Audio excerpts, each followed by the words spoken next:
사도행전 2장 37절부터 42절의 말씀으로 23과 삼천이 더하더라, 삼천이 더하더라 라는 제목으로 교육을 시작하겠습니다. 예수님께서는 제자들에게 성령이 임하시면 권능을 받고 땅끝까지 이르는 증인이 될 것이다 라고 말씀을 하셨어요. 예수님을 3번이나 모른다고 부인을 했었던 이 베드로도 이 오순절에 성령의 충만함을 받게 되자 이제 놀랍게 변화가 되었습니다. 초대교회는 이토록 성령으로 충만한 제자들을 통해서 계속해서 부흥하기 시작했습니다. 그렇다면은 부흥하는 공동체가 되기 위해서는 어떻게 해야 될까요? 첫 번째로 하나님의 말씀을 듣고 회개해야 합니다. 성령으로 충만해진 베드로는 유대인들과 예루살렘 거민들을 향해 담대히 말씀을 전했습니다. 하나님께서 예수님을 통해 큰 권능과 표적을 보여주셨으나 그들이 예수님을 알아보지 못하고 십자가에 못 박아 죽였다고 이렇게 했습니다. 그러나 하나님께서 그 예수님을 다시 살리시고 그들의 구원자가 되게 하셨다라고 선포를 했습니다. 이러한 베드로의 설교를 들은 사람들이 이제 마음에 찔림을 받아 그러면은 이제 내가 어떻게 하면 좋을까라고 이렇게 베드로에게 물었습니다. 말씀이 임하면은 자신의 숨겨진 내면을 돌아보게 됩니다. 특별히 나의 죄를 깨달아지게 됩니다. 하나님의 말씀은 살아있고 활력이 있어 좌우의 날선 어떤 것보다도 예리하며 혼과 영과 및 관절과 골수를 찔러 쪼개며 또 마음의 생각과 뜻을 판단하기 때문입니다. 우리가 겉으로는 건강해 보여도 이제 대장내시경이나 이런 위내시경을 하게 되면은 내가 몰랐던 죄들을, 종양들을 발견하게 됩니다. 마찬가지로 하나님의 말씀이 나를 관통하며 나에게 들어갈 때에 우리는 비로소 내가 알지 못했던 죄 또는 알고 있었지만 쉽게 여기며 묵인했던 죄악들을 이제 깨달아 알게 되고 그 죄의 심각성을 알게 되는 것입니다. 하나님의 말씀 앞에서는 아무것도 숨길 수가 없게 됩니다. 하나님의 말씀을 듣고 내가 죄인이었구나, 내가 정말로 죄인이었구나 라는 것을 깨달았을 때에 삶의 변화가 나타나 부흥하게 됩니다. 베드로도 예수님을 딱 만났을 때에 그 살아계신 말씀이신 예수님을 뵙게 되었을 때에 주님 내가 죄인입니다 라고 이렇게 고백하게 되었던 것들을 우리들이 기억을 했으면 좋겠습니다. 부흥하는 공동체가 되려면 또 어떻게 해야 될까요? 두 번째로 회개하고 성령을 선물로 받아야 하는 것입니다. 베드로는 찔림을 받고 갈등하는 이들에게 먼저 회개를 하라고 말했습니다. 그리고 예수 그리스도의 이름으로 세례를 받으라라고 말했습니다. 그러면은 하나님이 부르시는 모든 사람들에게 약속하신 성령을 선물로 받을 것이라라고 이렇게 말씀을 했습니다. 이날 베드로의 설교를 듣고 세례를 받아 성도가 된 사람이 3,000명이나 되었습니다. 이 회개는 하나님께로 방향을 돌이키는 것입니다. 단순히 나의 죄를 고백하는 것이 회개가 아닙니다. 회개는 나의 죄를 가지고 주님께로 나아가는 것입니다. 자기 중심에서 이제는 예수 중심으로 살아가는 것입니다. 또 나의 힘을 의지했던 것이 이제는 하나님의 보혈의 능력을 의지하면서 살아가는 것입니다. 그래서 나는 죽고 예수 그리스도와 함께 살아가며 내가 주 안에 주가 내 안에 함께 연합하며 나아가는 것이 바로 이 세례의 의미이기도 합니다. 그래서 예수님과 연합하여 동행하면은 가장 중요한 게 무엇이냐? 성령님이 나와 함께 하시며 나와 동행하게 되는 것입니다.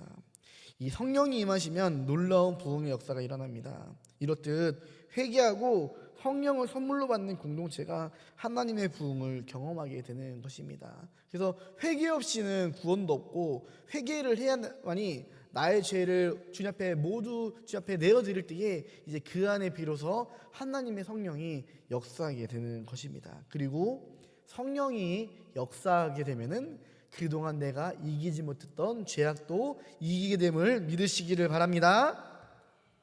부흥하는 공동체가 되려면 또 어떻게 해야 될까요? 세 번째, 성령의 인도하심을 받아야 합니다. 성령만 받고 끝나서는 안 됩니다. 그 인도하심을 받아야 되는 것입니다. 1903년 원산 대부흥 운동은 성령의 인도하심을 받은 이 하디 선교사를 통해 일어났습니다.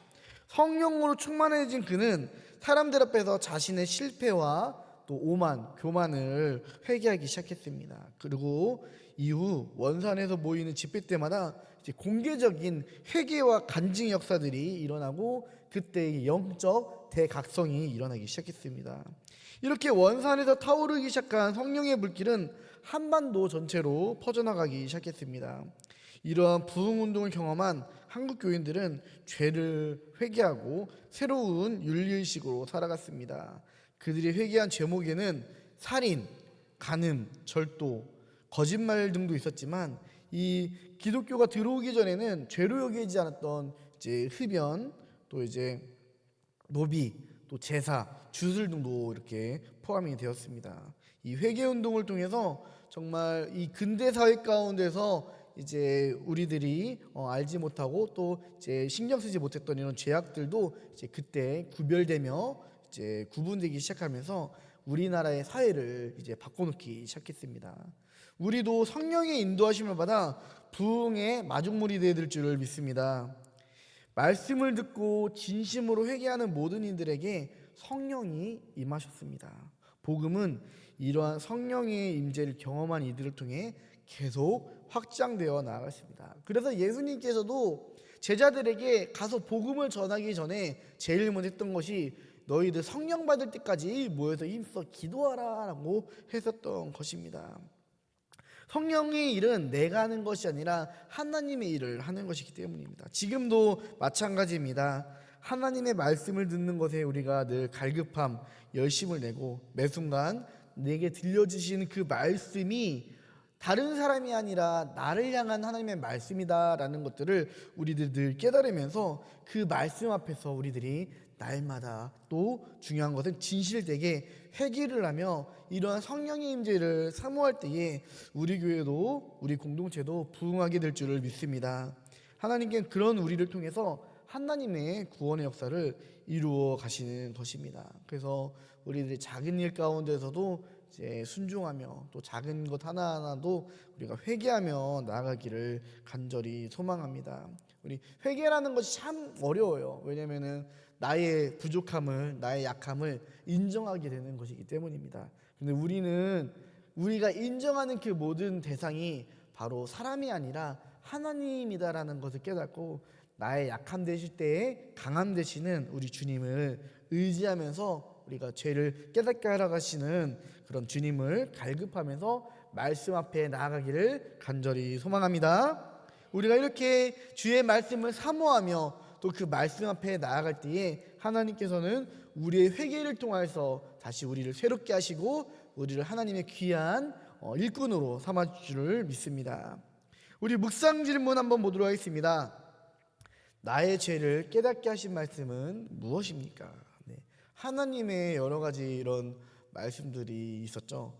저는 이제 군대에서 이제 하나님께서 원수를 사랑하라는 그런 말씀을 이렇게 주셔서 제가 하나님 앞에 정말 눈물로 무릎 꿇게 하셨던 일이 있었습니다. 정말 그 사람을 용서한다라는 게 굉장히 억울하더라고요.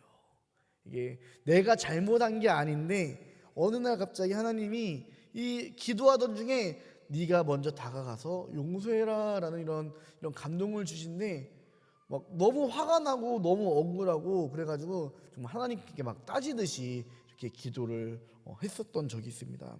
그런데 그 가운데서 하나님께서 주기도문도 생각나게 해주시고 또 사도신경도 생각나게 해주시고 그 안에서 네가 이제 그 사람을 지금 이 순간에 용서하지 않는다면은 나도 이제 너를 용서하지 않겠다라는 그런 강한 이제 마음이 이제 저에게 주셨을 때에 제가 하나님의 그 말씀에 정말 순종이 아니라 복종을 하게 되었습니다. 정말 울면서 억지로 복종을 하게 되었습니다. 그러면서 이제 저의 이러한 고집과 또 죄를 깨닫게 되었고요. 정말 그러한 모습 가운데서 정말 하나님께서는 저를 다시 한번 성장시켜 주시는 그런 은혜들이 있었던 것 같습니다.